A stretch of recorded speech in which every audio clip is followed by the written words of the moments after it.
পৃথিবীর ভারসাম্যের পেরেক করে দিয়েছে। ওই পাহাড়গুলো অতাকুনুল জিবালু কাল ইহনিল মানফুস, পাহাড়গুলো সব তুলোর মতো রুইর মতো উঠতে থাকবে। ওই সময় জমিন থরথর করে কাঁপতে থাকবে, কেউ বেঁচে থাকবে না। গোটা পৃথিবীতে যা কিছু আছে সব শেষ হয়ে যাবে, একটাও কিছুই বেঁচে থাকবে না। কেবলমাত্র আমার আল্লাহ পাক একাই বেঁচে থাকবেন। আমার আল্লাহ ছাড়া আর গোটা বিশ্বে কেউ দেখতে পাওয়া যাবে না। আমার আল্লাহ পাক এইভাবে 50,000 বছর পার হয়ে যাবে। আমার আল্লাহ পাক তখন কুদরতি মুখে হাঁক দিয়ে ডাক দিয়ে বলবেন, আইনা মালিকুন আলিয়াম, আজকের দিনের বাদশাগুলো কোথায়? আইনা মালিকুন আলিয়াম, আজকের দিনের বাদশাহ কোথায়? কোনো উত্তর আসবে না। আমার আল্লাহ পাক তখন নিজে আবার উত্তর দিতে থাকবেন, লিল্লাহি ওয়াহিদুল কাহার, আজকের দিনের বাদশাহ, আজকের দিনের শাহেনশাহ গোলাম আমি স্বয়ং আল্লাহ পাক। আমি আল্লাহই আজকের শাহেনশাহ, আগেও ছিল, আজও আছে, পরেও থাকবে। আল্লাহই হবেন শাহেনশাহ, বাদশাহ। তাছাড়া যা আছে সব শেষ। কুল্লু মান আলাইহা ফান, কুরআন আল কারীমে সূরা রহমানের ভিতরে এসেছে, সব কিছু শেষ হয়ে যাবে। ওয়ায়াবকা ওয়াজহু রাব্বিকা যুল জালালি ওয়াল ইকরাম, কেবলমাত্র আমার আল্লাহ একাই বাকি থাকবেন। একবার জোরে বলা যাবে না সুবহানাল্লাহ? সব শেষ হয়ে যাবে। সব যখন মারা যাব, কেউ বেঁচে থাকবো না। অতএব আমাদের মরার মতো মরে যেতে হবে। মরে যখন যাব, আমাদেরকে মরার মতো মরে যেতে হবে। তাহলে আমরা দুনিয়ায়ও সাকসেস, আখিরাতেও সাকসেস। ওয়ালা তাহিনু ওয়ালা তাহজানু ওয়া আনতুমুল আ'লাউনা ইন কুনতুম মুমিনিন। যদি তোমরা প্রকৃত মুমিন হতে পারো, তাহলে দুনিয়ায়ও তোমাদের কোনো ভয় নেই, তোমাদের আখিরাতেও কোনো ভয় থাকবে না। একবার জোরে বলা যাবে না সুবহানাল্লাহ? মরার মতো মরে যেতে হবে। যদি মরে যেতে পারি, তাহলে আমরা সাকসেস, কামিয়াব হয়ে যাব। সকলেই মারা যাব। আমার আল্লাহ পাক যদি চাইতেন, গোটা বিশ্বের মানব মণ্ডলীকে একসঙ্গে সৃষ্টি করতে পারতেন, আবার একসঙ্গে মেরে দিতে পারতেন, আবার একসঙ্গে কবর থেকে তুলতে পারতেন, আবার একসঙ্গে হাসর নাসর করতে পারতেন। কিন্তু আমার আল্লাহ পাক তা করলেন না। আমার আল্লাহ পাক বাপকে বাঁচিয়ে রেখে দিলেন, বেটাকে মেরে দিলেন। বাপ বেটার লাশটা খাটিয়ায় করে বয়ে নিয়ে যাবে, আর নিজে চলার বলার খারাপ রুটটা চেঞ্জ করে ভালোর দিকে চলে যাবে। আমার আল্লাহ পাক তার পূর্বের গুনাহগুলো মাফ করে দিয়ে তাকে জান্নাতি ঘোষণা করবে। একবার জোরে বলা যাবে না সুবহানাল্লাহ? এই জন্য এই প্রসেস, এই ফরম্যাট, এই মাধ্যম আমার আল্লাহ পাক দিলেন।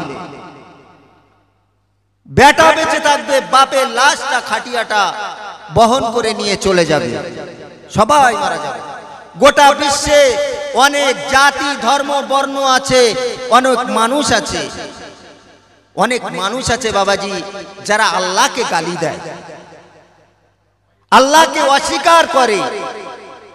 কিন্তু গোটা বিশ্বে এমন কোন মানুষ আপনি দেখাতে পারবেন না যে মৃত্যুকে অস্বীকার করেছে। ইউনিভার্সাল ট্রুথ, চির সত্য কথা, সকলেই মারা যাবে, সকলেই মারা যাবে। শুধু মরণ হবে না, মৌতের একটা টেস্ট আছে, সেটাও চাকানো হবে।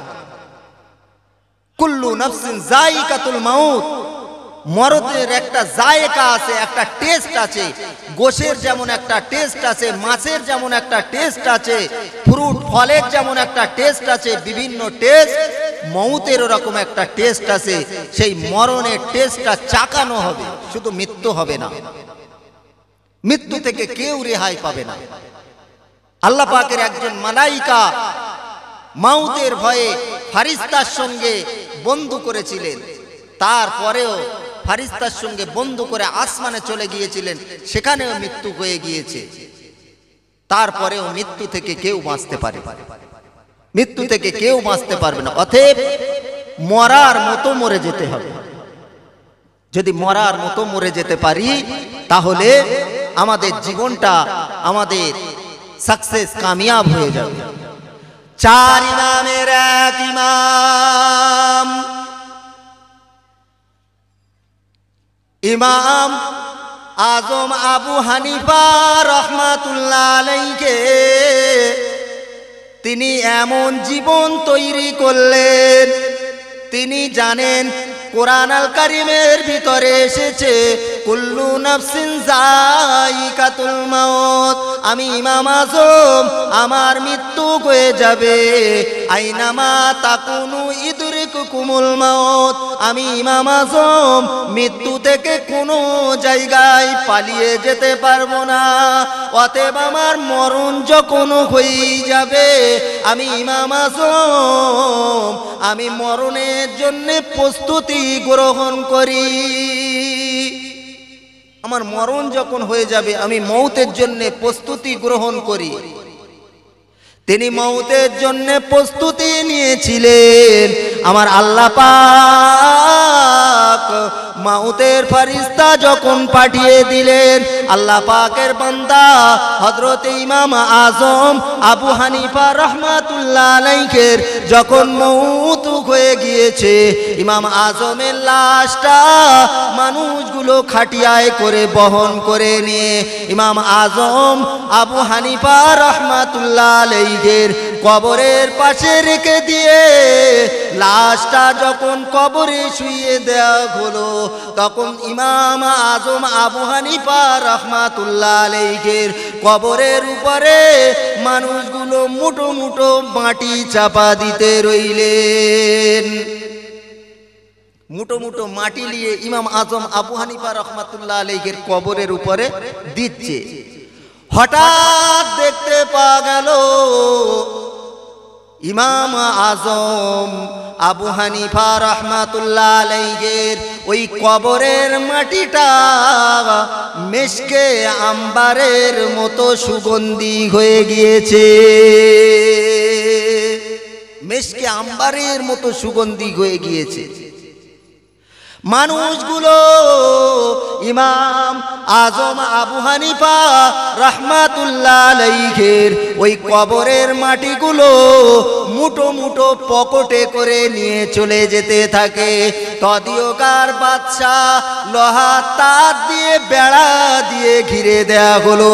কিতাবের ভিতরে লেখা হলো, তুমি আজও পর্যন্ত যদি ইমাম আজম আবু হানিফা রহমাতুল্লাহ আলাইহির কবর শরীফে মাজারে আকদাসে যেতে পারো, আজও পর্যন্ত ইমাম আজম আবু হানিফা রহমাতুল্লাহ আলাইহির ওই কবর শরীফের মাটি থেকে তোমরা মেশকে আম্বারের মতো সুগন্ধি পেয়ে যাবে। কেন? তিনি तमाम জীবনটা ইসলামের জন্য, কোরআনের জন্য, হাদিসের জন্য, সত্যের পক্ষে, ন্যায়ের পক্ষে লিখে গিয়েছেন। তিনি জানেন আমি মারা যাব, অতএব আমার মরার মতো মরে যেতে হবে। তিনি মারা গেলেন, মরার মতো মরে গেলেন। তাই আমার আল্লাহ পাক দুনিয়াবাসীকে দেখিয়ে দিলেন, দেখো যে আমার বন্ধু ইমাম আজম আবু হানিফা রহমাতুল্লাহ আলাইহি। আমার আল্লাহ পাক কোরআন আল কারীমের ভিতরে জানিয়ে দিলেন, মান নাবিয়িন ওয়াস সিদ্দিকিন ওয়াস শুহাদা ওয়াস সালিহিন ওয়া হাসুনা উলাইকা রাফিকা। যারা আল্লাহর বন্ধু হয়ে যাবে, আমার আল্লাহ পাক তাদের বন্ধু হয়ে যায়।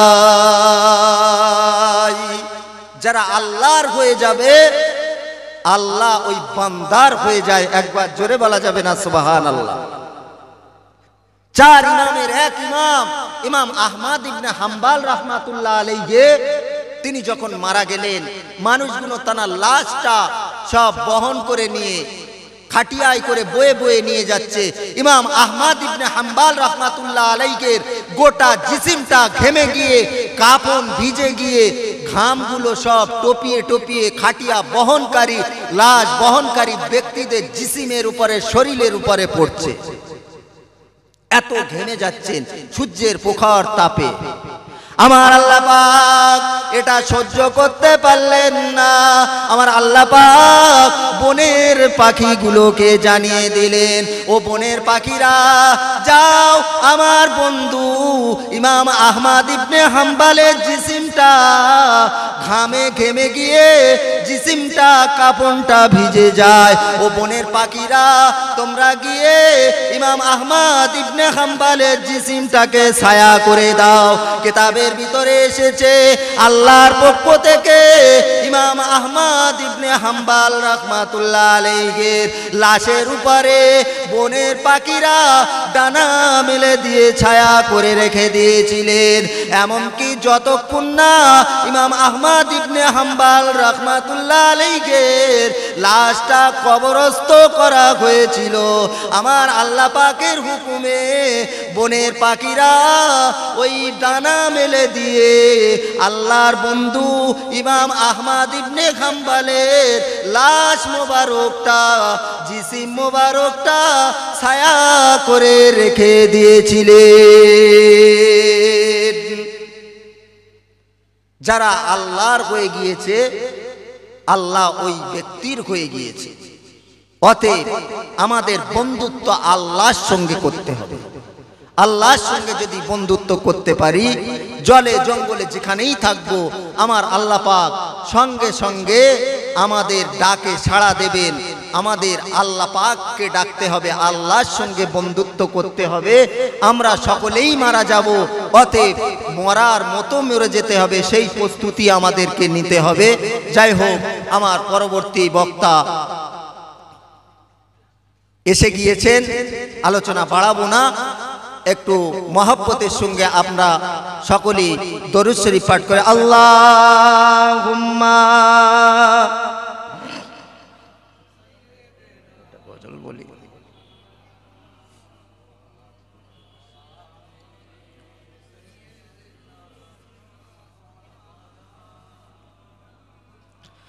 গোলাপ নীলাম, গোলাপ নীলাম, গাঁধা নীলাম, নীলাম রজনী গন্ধা, মনের সুখে মালা গেতেছি সকাল থেকে সন্ধ্যা। একবার দেখা দাও যদি ও গো কামলিওয়ালা, হাসি মুখে পরাবো তোমার হাজার ফুলের মালা, হাসি মুখে পরাবো তোমার হাজার ফুলের মালা। আল্লাহুম্মা সাল্লি আলা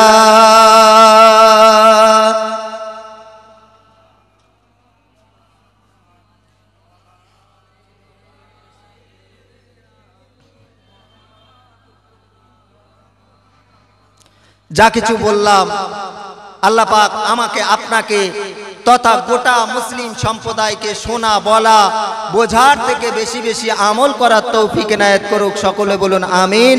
ওয়া আখিরি দাওয়ানা আনিল হামদুলিল্লাহি রাব্বিল আলামিন। আসসালামু আলাইকুম ওয়া রাহমাতুল্লাহি ওয়া বারাকাতুহু। আপনারা সকলে মহব্বতের সঙ্গে দরুদ শরীফ পড়েন। আল্লাহুম্মা